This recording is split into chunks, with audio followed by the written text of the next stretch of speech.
as a Christian, you sometimes feel that the whole world is against you and there's nothing you can do about it. Well, if you ever feel like that, or if you have got friends who sometimes do, then the book of Obadiah is for you. This is our Together for Christ podcast for Wednesday morning, and we're reading a whole book of the Old Testament in one go, the single chapter of Obadiah. We have finished our series on the letter from Paul to Titus, and we'll be moving on tomorrow to look at the book of the prophet Nahum with Colin, but today Obadiah is our subject, and we'll read that entire book, the single chapter, after we have prayed. Gracious God and loving Heavenly Father, we thank you that you rule over the whole world from a great height and are in control of everything that happens, and that you work all things together for the good of those who love you. But we also confess, Father, that we sometimes have our doubts and our fears when things don't work out the way that we want, when we're plagued with uncertainty or faced with setbacks, or people gloat over what seems to be our poor fortunes.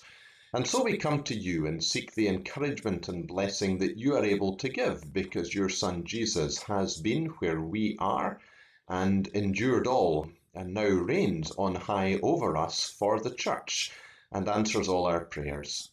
So in his name we come to you and ask that you would strengthen us through our times of distress in a way that will allow us to witness to the world even as it stands against us. Hear our prayer in Jesus' name. Amen. Obadiah's message to Edom from God the Master. We got the news straight from God by a special messenger sent out to the godless nations. On your feet, prepare for battle, get ready to make war on Edom. Listen to this, Edom. I'm turning you to a no account, the runt of the godless nations, despised.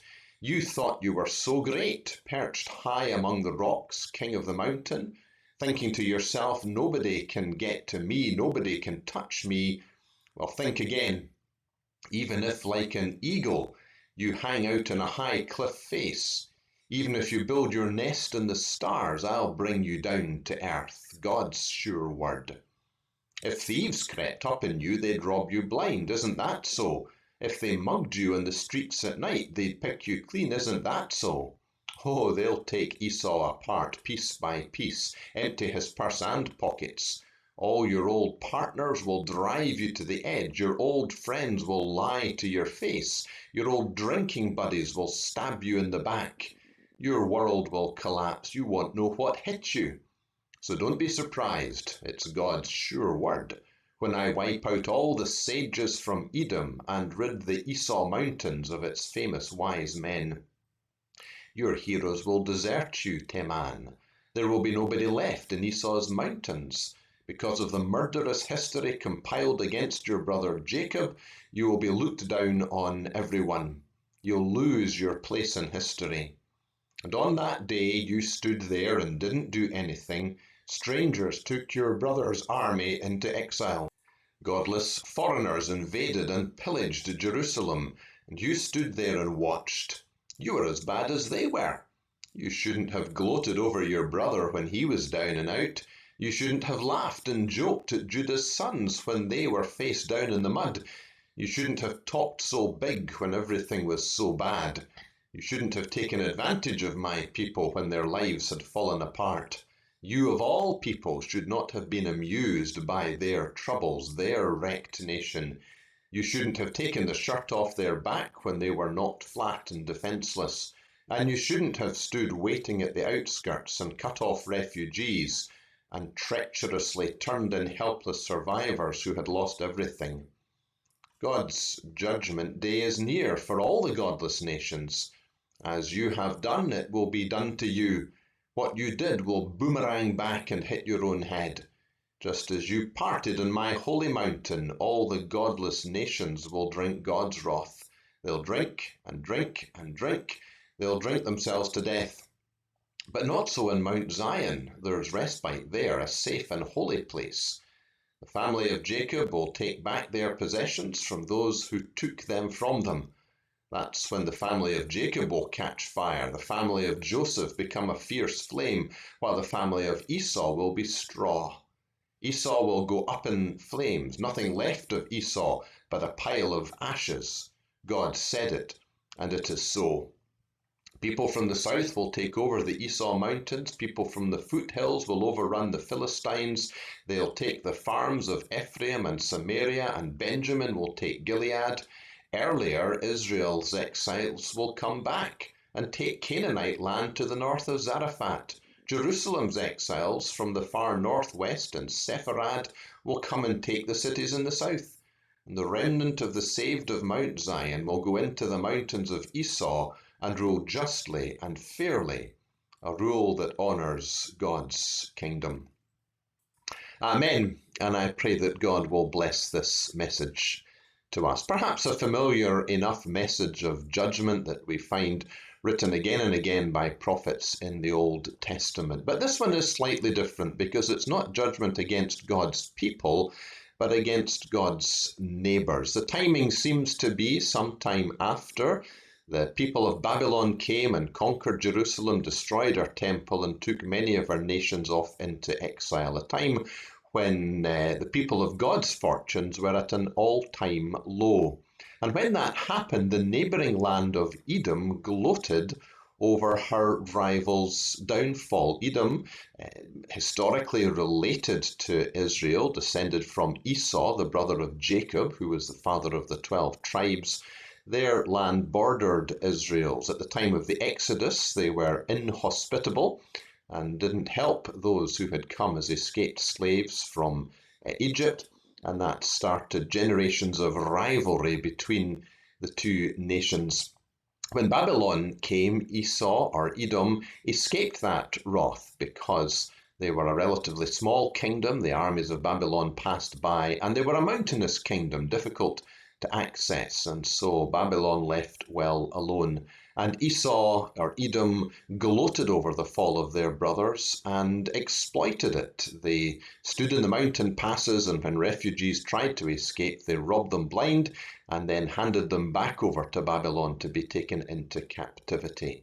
And they enjoyed it. They enjoyed seeing the downfall of those who had previously triumphed over them and they felt had gloated over them. So just as fans of Ross County will cheer for Celtic when they play Inverness Cally Thistle in the Scottish Cup final, so Edom cheered for Babylon when it came to invade their rival in Judah. And they seem to be in a sure footing. They seem to have it all their own way. And there are three reasons for that. First of all, they are impregnable. Secondly, they are well allied. And thirdly, they are absolutely victorious. Impregnable in their mountain kingdom. Nobody can attack them, it seems. Well allied. They've made arrangements with all their neighbours, so none of them are going to attack them. And absolutely victorious. The people of Israel, the people of Judah, are either dead or in exile, with no hope of ever coming back, it seems. And that is perhaps how many of us feel today as Christians, with the world against us and nothing that we can do about it. But what Obadiah the prophet says to Edom is that things are not as they seem. You see how they are, but not how they will end. You think you're impregnable, but the time will come when you will indeed be invaded by forces that you cannot resist. Bad enough if robbers came and stole your stuff, says Obadiah, but it will be worse than that. There will be complete and utter devastation. Though you will be worthless, you too will be destroyed. So there's a judgment of God coming on the arrogant and the wicked, which will leave them with nothing. There will be nothing left, not even, says Obadiah, your place in history. And today, if you travel the world or look up an atlas and seek directions to Edom, it simply won't be there. The nation no longer exists. So there is a judgment waiting in spite of the confidence of those who feel secure. That is terrifying and irresistible. So people in the world around us who think themselves superior because our faith in Christ is something to be mocked will one day confront the judge of all the earth. And if they have rejected him, there will be nowhere for them to hide. They think themselves impregnable, but they're not. And then they think themselves to be well allied. They've done deals with all their neighbours. The Babylons have returned back home, and convenient arrangements have been made locally that are beneficial to everybody and means that nobody comes under attack. And we sometimes say as believers that the whole world is against us. The politicians in power legislate in ways that we don't like. The commercial interests of the world overrule any more humanitarian concerns that we might have. Social media circulates rumours and stories about Christianity which are not true. In the world of entertainment, if believers appear, they are usually figures of fun. In our schools, there is an agenda and a mindset which is multi-faiths, all are equal and none are absolutely true. The whole world, it seems, is against us. But that's not actually true, because any alliance of evil is always unstable and will end up being self-destructive.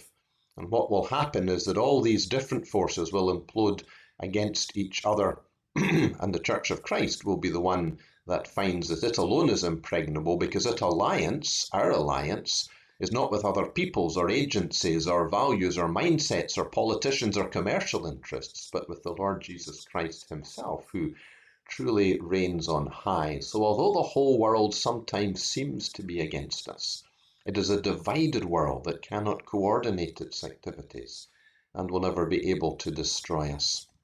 And then thirdly, Edom feels that it is absolutely victorious, that the history of Judah has come to an end. But Judah are the people of God and will not be forgotten. And Obadiah goes on to foresee that restoration, which actually took place historically in the 5th century, when the Persians allowed the Jews to come back to Jerusalem, and they rebuilt their temple and their city walls under Ezra and Nehemiah. But also looks beyond that to the rebuilding of God's people through Jesus Christ and the church, with a force which becomes powerful in the world at this time and will endure forever. So after history has ended, those who are named in the Lamb's Book of Life will never be forgotten. I don't know if we're meant to find that comforting. The absolute destruction of Edom is a terrible thing. Perhaps for those in Israel who had themselves faced something similar at the hands of Babylon, there was some satisfaction in seeing justice meted out to those who had opposed them. It should certainly renew our confidence to think that we're not on the wrong side of history. It is we who are impregnable because God defends us, we who are well allied because we're united to Christ, and us who have a future that is secure because God will return and redeem us and take us to himself. What we need to do is to show the world that their confidence should be undermined and then replaced in Jesus, so that they can join in with that seemingly small, seemingly defeated, seemingly isolated group of people who are the people of God and the future of the world. Let us pray together and thank you, Father, that you have power over all that happens to us. And so we pray that you would strengthen our faith, and when we feel that the world is against us and there is nothing that we can do about it, you will show us that you are for us and that there is nobody who can stop you. So grant us confidence in ourselves, but also compassion for those who need to be saved from their arrogance and from their alliances, to become united with you and to have a future and a hope. Let the power of the hope in us be a witness to the world around us, through Jesus, in whom we pray. Amen. Thank you for joining with me today in Bible reading and in prayer.